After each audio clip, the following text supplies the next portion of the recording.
मैं हूँ अभी शर्मा और आप देख रहे हैं लेवल टॉक्स विद अभी और हम पहुंच चुके हैं अपने डेस्टिनेशन। अरे पर आप लोग डरिए मत, पर आप लोग ये भी सोच रहे होंगे कि अरे ये पुलिस स्टेशन है भाई, डेस्टिनेशन नहीं। लेकिन यही हमारा आज का डेस्टिनेशन है, क्योंकि जिन शख्सियत से आज हम मुलाकात करने जा रहे हैं वो जाने ही जाते हैं क्राइम मॉनिटरिंग और अपने इनोवेटिव आइडियाज के लिए। तो चलिए शुरू करते हैं ये खास मुलाकात। Let's begin.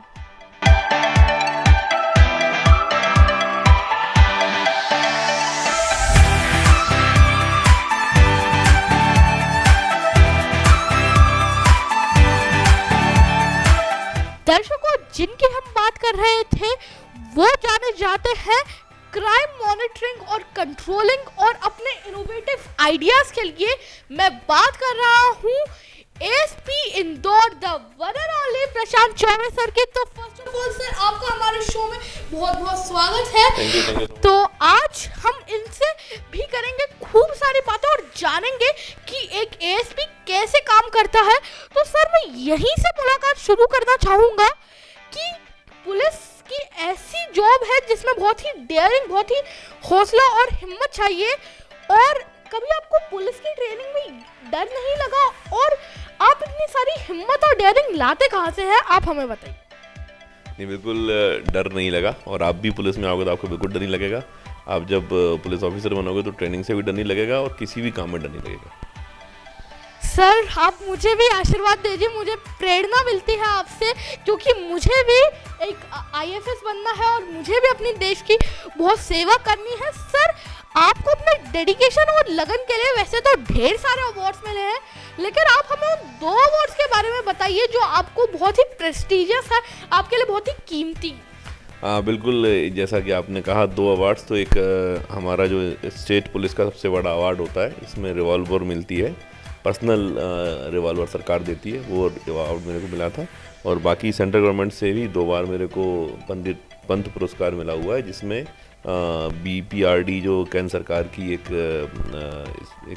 परिषद है जो कि पुलिस की रिसर्च और डेवलपमेंट करती है, उनके द्वारा मेरी बुक पब्लिश की गई है। तो ये 2 अवार्ड्स को मैं प्रेस्टिजियस और बड़ा मानता हूँ। बाकी सब ठीक है। Sir, actually you deserve it, because देश की सेवा करने वाले ऐसे वीरों को ये अवार्ड्स डिजर्व करते हैं वो। सर, मैंने सुना है कि आपने सीनियर सिटीजन के लिए बहुत काम किया है, क्योंकि सीनियर सिटीजन को हमारी सोसाइटी में बहुत नेग्लेक्ट किया जाता है, उन पर बिल्कुल ध्यान नहीं दिया जाता। लेकिन आपने अपने इसी बिजी शेड्यूल से ये इनिशिएटिव लिया और सीनियर सिटीजन के लिए एक पुलिस पंचायत बनाई। तो आप हमें उसके बारे में कुछ बताइए। बहुत अच्छा प्रश्न है आपका। और ये सीनियर सिटीजन्स को नेग्लेक्ट सोसाइटी ना करे, इसका ध्यान रखना। आप बड़े हो गए तो आपको भी ध्यान रखना पड़ेगा। जो भी हमारे सोसाइटी में सीनियर सिटीजन्स हैं वो सब सारा काम करके और समाज को, परिवार को अपना सब कुछ बेशकीमती और सारा समय दे के जब वो सीनियर सिटीजन होते हैं, तो जो नई सोसाइटी में स्प्लिट फैमिलीज़ हैं, छोटी छोटी फैमिलीज़ हैं, तो उनमें देखने में आ रहा था कि लोग इग्नोर करना शुरू कर देते हैं, क्योंकि उनकी बीमारियां होती हैं, डिसेबिलिटीज़ होती हैं कुछ, तो उसको लेके तो और उनकी सिक्योरिटीज़ के इशू भी काफ़ी सारे। बच्चे बाहर चले जाते हैं जॉब करने के लिए, इवन कई बच्चे विदेश में होते हैं तो वो नहीं आ पाते हैं, बार बार बिजी लाइफ है और जॉब की समस्याएं सबकी। तो ऐसे में जो अकेले रहने वाले बुजुर्ग हैं वो कभी सॉफ्ट टारगेट हो जाते हैं अपराधियों के या फ्रॉड करने वालों के। उसको लेके ये इनिशिएटिव शुरू किया गया था। इसमें 23,000 लोग जुड़ चुके हैं अभी तक, और उनको हम लोग निःशुल्क आई कार्ड देते हैं। उनको बहुत सारे MOU हैं हमारे, जिससे उनको डिस्काउंट मिलता है, और काउंसलिंग के माध्यम से, उनके यहाँ विजिट्स के माध्यम से हम लोग चाहते हैं कि उनकी सुरक्षा और उनकी देखरेख बनी रहे। सर, आपसे एक और चीज पूछना चाहूंगा कि हमने तो अभी तक चोर पुलिस की रेस सिर्फ खेली है या फिर मूवीज और टीवी में देखी है, लेकिन आपने तो रियल एनकाउंटर्स किए भी हैं, देखे भी हैं। तो सर, आप ऐसा एनकाउंटर के बारे में हमें बताइए जिसे आप कभी भूल नहीं पाते, आपके लिए एक यादगार है और जो बहुत ही डिफिकल्ट था और जिसमें बहुत ही डेयरिंग लगी। सर, बिल्कुल, एनकाउंटर्स सारे प्लेन एरियाज़ में तो नहीं होते हैं। ये एंटी डकैती जो AD इफेक्टेड इलाके हैं हमारे, ग्वालियर, भिंड, मुरैना, सतना, चित्रकूट जो इलाके हैं मध्य प्रदेश में, इन इलाकों में जनरली डकैती की प्रॉब्लम है। तो जो डकैत होते हैं वो आजकल बहुत कम हो गए हैं। अच्छा कंट्रोल किया है पुलिस ने, सारे मेन गैंग्स को सबको ख़त्म कर दिया गया है। तो उस समय की बात है 2007 में जब वहाँ था, तो ये जंगल में मूव करते हैं डकैत, और ये लगभग बड़े से प्रंडी ये रहती है कि ये सिटी से किसी को पिक करते हैं, किडनैपिंग करते हैं, किडनैपिंग उनके पास तक पहुँच जाती है, देन रैंसम मांगते हैं। जंगलों में जो भीड़ होते हैं उनमें लगातार ये घूमते रहते हैं, इनके वहीं ठिए होते हैं, वहाँ उनके कुछ हार्बरर्स होते हैं जो उनको खाना पानी पहुँचाते हैं। और एक ऐसे ही गैंग के एनकाउंटर में हम लोग गए थे एक्चुअली। हम पुलिस को भी सूचनाएं मुखबिरों से मिलती हैं, जो इनके हार्बरर्स होते हैं कहीं ना कहीं उनको हम लोग अटैक करते हैं किसी माध्यम से, तो उनसे हमें इन्फॉर्मेशन आती है उनके मूवमेंट की। जब उनका मूवमेंट क्लियर हो जाता है कि मूवमेंट यहाँ हो रहा है, तो उसमें पुलिस फिर नाकाबंदी करती है, पूरा एम्बुश लगाती है, फिर एम्बुश में आके उनके साथ एनकाउंटर होता है। पुलिस के लिए हमेशा एक प्रॉब्लम है, क्योंकि डकैत की गोली या अपराधी की गोली बिना जाने बिना पहचाने चलाते हैं वो, क्योंकि उनको ये भय नहीं होता है कि सिविल सोसाइटी या कोई आदमी उससे इंजर्ड ना हो। जबकि हमारी सबसे बड़ी चैलेंज ये होती है पुलिस की, कि पुलिस की गोली से एक तो पुलिस वाले को ना लगे, दूसरा किसी जो सिविलियन है उसके साथ उसको चोट ना लगे, क्योंकि बहुत सारी पब्लिक होती है, बहुत सारे लोग कई बार अपने घरों में हो रहे होते हैं, सो रहे होते हैं, आसपास जाग रहे होते हैं, और उसी बीच में एनकाउंटर शुरू हो जाता है। तो ये बड़ा चैलेंज होता है। तो ऐसे ही एक एनकाउंटर है जिसमें हम लोग नदी की किनारे थे, और अंधेरा का पूरा अंधेरा था, उसमें वो गैंग जो सूचना थी उस पर हम लोग गए, और वो वास्तव में वहाँ पे लोग बैठे हुए थे। और जैसे ही हम लोगों ने जाके हमारा जो आगे वाला, हम लोग पूरी प्लानिंग होती है उसमें, कौन आगे रहेगा, कौन पीछे रहेगा, कौन कवर फायर देगा, कौन आगे से कंट्रोल करेगा, वो सारी चीज़ें उसमें क्लियर होती हैं। और बेसिक एम ये होता है कि किसी पब्लिक के आदमी को, किसी भी सिविलियन को गोली नहीं लगना चाहिए, सबसे पहली प्राथमिकता ये है। तो उसके हिसाब से बड़ा एक टफ माहौल होता है। फिर अगर अंधेरा है रात का, तो अंधेरे में भागते हुए डकैत को हम लोग, एक लाइट पिस्टल होती है जिससे जो कारतूस निकलता है वो लाइट रोशनी फेंकता है, उस रोशनी में देख के उसको किल करते हैं हम लोग। इस टाइप की चीज़ें होती हैं। तो वो एक बड़ा ख़तरनाक रात थी, जिसमें हम लोगों ने जो डकैत गैंग के लोग थे उनको पकड़ने में सफलता प्राप्त करी थी। और फायर में जो रिस्क था वो बड़ा हाई था उस दिन, लेकिन ईश्वर की कृपा से और हमारी प्लानिंग से वो बच गया, और हम लोगों ने जो इनामी डकैत थे उनको जिंदा पकड़ने में सफलता प्राप्त कर ली थी। कॉन्ग्रेचुलेशन दैट आपने रात के अंधेरे में चोरों की इतनी बड़ी गैंग को पकड़ लिया। सर पहले तो कॉन्ग्रेचुलेशन सर, ये तो हो गया अब सीरियस बात, और मुझे सिर्फ पसंद है मस्ती। तो अब हम चलते हैं मस्ती सेक्शन की ओर, लेकिन मस्ती सेक्शन सर मेन कोर्स में है। स्टार्टर में मैं आपके लिए लाया हूँ मस्ती का तड़का। आपको एक टंग ट्विस्टर बोलना होगा 10 बार, और जितनी बार आप करेक्टली उसे बोल सकें। और वो टंग ट्विस्टर है अपर रोलर, लोअर रोलर। तो अब आपको इसे 10 बार उसे करेक्टली बोलना है। एंड बिल्कुल सर, चॉकलेट वॉकलेट लाया, लेकिन आपको उसे 10 बार पूरी करेक्टली बोलना पड़ेगा। रोलर। तो and your time starts now. Upper roller, lower roller, upper roller, lower roller, upper roller, lower roller, upper roller, lower lower, upper roller, lower roller, upper roller, lower roller, upper roller, lower lower. Sir देखा, फंसी गए ना, इसमें बड़े बड़े फंस जाते हैं। और इसलिए ये था आपको एक हिंट देने के लिए कि मस्ती सेक्शन में क्या होगा। तो सर अब चलते हैं मस्ती सेक्शन की ओर। तो आप सबका बचपन बहुत ही एक्साइटिंग होता है, बहुत ही अच्छा होता है, क्योंकि कोई टेंशन नहीं मिलती है, नौकरी की चिंता नहीं होती है, 2 वक्त की रोटी आराम से मिल जाती है बैठे बिठाए, बस खेलना होता है, पढ़ाई करनी होती है, और सब माँ बाप यही बोलते हैं कि बचपन एंजॉय करो। तो आपका बचपन कैसा गया, और बचपन की एक ऐसी याद बताइए जो आप अभी तक याद करते हैं कि वो भी क्या दिन थे। बचपन बहुत अच्छा आपका, जैसे हम सबका बचपन अच्छा बीतता है। अभी तो आप लोग का जो युग है, इसमें तो आप लोग डिजिटल में आ गए हैं, कंप्यूटर है, मोबाइल फ़ोन है, तो काफ़ी सारी दूसरी व्यवस्थाएं हुई। अदरवाइज़ हम लोगों का जो बचपन होता था बड़ा अच्छा होता था। सिर्फ साइकिल चलाना सीखना, फुटबॉल खेलना, बहुत कम टाइम की पढ़ाई होती थी, स्कूल्स के टाइम भी कम थे, खूब छुट्टियां होती थी, 4-4 महीने की छुट्टियां हो जाती थी। तो काफ़ी इन्जॉय करते थे। जो एक घटना आपने पूछी, तो हम लोग क्या करते थे, 10 पैसे में आधे घंटे के लिए किराए पे साइकिल ला के चलाते थे और सीखते थे। तो एक दिन जो हम लोगों का जो घर था वो थोड़ी ऊंचाई पे था, और वहाँ से एक जो रोड थी वो घाटी के रूप में रोड आती थी। तो जो साइकिल्स होती थी बहुत अच्छी कंडीशन की नहीं होती थी। तो मैं छोटा सा था, मेरे ख्याल से 8th-9th में हुआ होगा।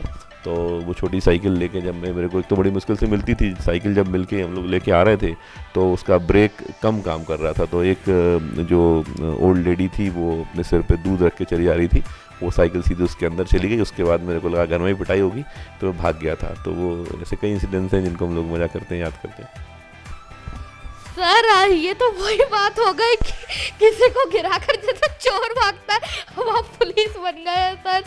सो सर बचपन अब मुझे सीख लेनी पड़ेगी, एंजॉय करना पड़ेगा और टीवी टाइम कम करना पड़ेगा। तो सर अब आपसे ये पूछूंगा कि बचपन में आप लोग पेड़ वेड़ पर बहुत चढ़ा करते होंगे, तो क्या कभी पड़ोसी के पेड़ पर दोस्तों के साथ चढ़ के आम तोड़े हैं क्या? नहीं, ऐसे तो आम तोड़ने का मौका नहीं मिला, क्योंकि जो जहाँ हम लोग रहते थे वहाँ ऐसे पेड़ तो नहीं थे कि जिसमें पड़ोसी के पेड़ पे वो आम हो। बाकी ये था कि जब हम लोग जब भी जहाँ दिखता था फल वाले पेड़ कहीं रास्ते में मिल जाते थे, तो स्कूल से घर की दूरी काफ़ी होती थी और वो सब पैदल जाना पड़ता था। उसमें बसेस वगैरह चलते नहीं थे ज़्यादा। तो रास्ते में जहाँ भी कोई फल का पेड़ होता था, चाहे वो बेर का हो, आम का हो, अमरूद का हो, तो वहाँ हम लोग पत्थर ज़रूर बरसाते थे। और पत्थर कई बार घर के अंदर जाने पे लोगों की गालियाँ मिलती थी, भागना पड़ता था। तो वो जैसे कई इंसिडेंट्स हुए। सर अभी तो आप लोगों को डंडे लगाते जो जो अपराध करते हैं, तो क्या मास्टर जी ने कभी आपको स्कूल में डंडे लगाए हैं? बिल्कुल, आपको मालूम, आप लोगों के स्कूल में नहीं चलता होगा। अभी हम लोग इसमें ये चलता था कि जितना पिटाई जिसको होती थी उसको एक वो बोलते थे बुंदेलखंडी में कि पिटाई पड़े धम धम और विद्या आवे छम छम। मतलब ऐसा था कि जितनी पिटाई आपको धम धम पिटाई पड़ेगी ना, उतना ज़्यादा आपको विद्या आएगी, उतनी आपको पढ़ाई लिखाई अच्छी होगी। तो हम लोग तो पिटते थे खूब, और कई बार वो बेशरम की छड़ी मारते थे, कई बार डस्टर से मारते थे तो पिट जाते थे। पीठ में भी कई बार पड़ता था, मुर्गा बनना पड़ता था, लेकिन वो अच्छा लगता था। और अभी याद आता है तो बहुत अच्छा लगता है, क्योंकि शरारतें होती थी और उन शरारतों पे हमारे टीचर्स का एक बहुत पॉजिटिव अप्रोच के साथ ये सजाएं होती थी। इसमें कहीं भी कोई, जैसा अभी आपने देखा होगा कि स्कूलों में कई टीचर्स पीट देते हैं तो क्राइम हो जाता है, इवन पेरेंट्स रिपोर्ट करने आ जाते हैं। ये सब स्थितियाँ वहाँ नहीं थी, बहुत ही हेल्दी रिलेशनशिप होते थे। ईश्वर फैमिलीज़ का पूरी फेथ होती थी टीचर्स के ऊपर, और टीचर्स भी हम सबके उत्थान के लिए लगातार काम करते थे। और उनकी जो सज़ा होती सिर्फ हमारी कमजोरियों को दूर करने के लिए, हमें उससे डराने के लिए होती थी, हमारी शरारतों से हमें डराने के लिए होती थी। और निश्चित तौर पर जो स्कूल में पिटाई पड़ी, टीचर्स ने जो पनिश किया, उसका परिणाम ये हुआ कि बहुत सिंसियरिटी जीवन में आई। और सिंसियरिटी जो है हर काम में काम आती है। अगर हम सिंसियर हैं अपने जीवन में, तो हम निश्चित तौर पर हर काम में सिंसियर होते हैं, और वो सिंसियरिटी काउंट करती है। मतलब सिंसियरिटी डज काउंट, आपके हर एक्शन में, हर रिएक्शन में आपके काउंट होती है, और वो टीचर की शक्ति से आती है। सर आपसे एक चीज पूछना चाहूंगा इससे रिलेटेड, कि जैसा कि आपने कहा पिटाई पड़े थम थम विद्यावर से छम छम, तो सर आपके कुछ तो सर रेगुलर गेस्ट होंगे ना जेल के, तो उन्हें जब पिटाई पड़ती है तो वो बार बार क्यों आ जाते हैं सर? भैया ये विद्यार्थियों के लिए होता है, ये अपराधियों के लिए नहीं होता। अपराधियों को तो अकल ठिकाने पे लाने के लिए पुलिस पिटाई करती है, और विद्यार्थियों को अच्छी पढ़ाई करने के लिए, उनको और ऊंचा उठाने के लिए पिटाई की जाती है। इनको तो इनकी जो प्रवृत्तियाँ अपराध है कि उनको डाउन करने के लिए इनको पनिश किया जाता है। लेकिन दोनों का एम एक ही है, ठीक करना है। वहाँ भी ठीक करना है, यहाँ भी ठीक करना है। तो यहाँ भी लोग ठीक हो जाते हैं पुलिस की पिटाई से। बिल्कुल सर, अब आपका काम ही यही है, अब क्या कर सकते हैं, मारना है तो मारना है। तो अगर अब हम सर से बात करने बैठेंगे तो पूरा दिन छोटा पड़ जाएगा, बट सर आपका इतने बिजी शेड्यूल है, so we can't afford that. तो अब मैं अपना शो यहीं पे आज समअप करना चाहूँगा, लेकिन उससे पहले सर आप हमारी सोसाइटी को क्या मैसेज देना चाहेंगे? मैं सभी सोसाइटी को, इवन सबसे पहले तो आपके टैलेंट्स को मैं सलाम करता हूँ, और आपका टैलेंट जो है और बच्चे सीखें, और बच्चे ऐसे ही अपने आप को स्किलफुल बनाएं, क्योंकि स्किलफुल जितना हमारा नेशन होगा उतना हमारा देश तरक्की करेगा। स्किल के हमारे एक पड़ोसी देश ने स्किल डेवलप करी, और निश्चित तौर पर हमें अच्छाइयाँ हर फील्ड में अच्छाइयाँ लोग सीखना चाहिए। हमारे जो यंगस्टर्स हैं, हमारे जो बच्चे हैं, आपके जैसे बच्चे हैं, वो बहुत अच्छी पढ़ाई करें, बहुत स्किलफुल बने और अपने देश को ऊपर ले जाएं। जो क्राइम और आपराधिक प्रवृत्तियाँ उनको हम सबको मिल के लड़ना है। सोसाइटी सब एक हो जाएगी, सारे 99% लोग अच्छे होते हैं, 1% लोग या आधा % लोग क्रिमिनल होते हैं। अगर हम 99% लोग एक हो जाएंगे, सब मिल के खड़े हो जाएंगे पुलिस के साथ में, तो निश्चित तौर पर अपराध खत्म हो जाएगा, क्रिमिनलिटी खत्म हो जाएगी और सब शांति से रहेंगे। तो आप सभी खूब तरक्की करें, खूब पढ़ाई लिखाई करें, स्किलफुल बने, देश को स्किलफुल बनाएं और आपराधिक प्रवृत्तियों से बचें, उनको ख़त्म करें। भगवान से मैं यही प्रार्थना करूंगा कि सारा अपराध खत्म कर दो sir. First of all I feel blessed that मुझे आपसे रूबरू होने का मौका मिला है, सो आई एम रियली ब्लेस्ड। और मेरे जैसे खूब सारे बच्चों को आप जैसे लोगों से इंस्पिरेशन मिलती है। You are a source of inspiration to thousand. So sir, आज का शो यहीं पे समाप्त करेंगे। तो आज हमने बात एएसपी प्रशांत चौबे सर से जाना कि एक पुलिस कैसे काम करता है और क्या डिफिकल्टीज आती हैं उनकी लाइफ में। तो अगले एपिसोड में हम मुलाकात करेंगे एक ऐसी ही नई शख्सियत से और उनसे भी करेंगे खूब सारी बातें और ले जाएंगे उन्हें भी बचपन में। तब तक आप बने रहिए और देखते रहिए लिटिल बिट टॉक्स विद अवी। Thank you.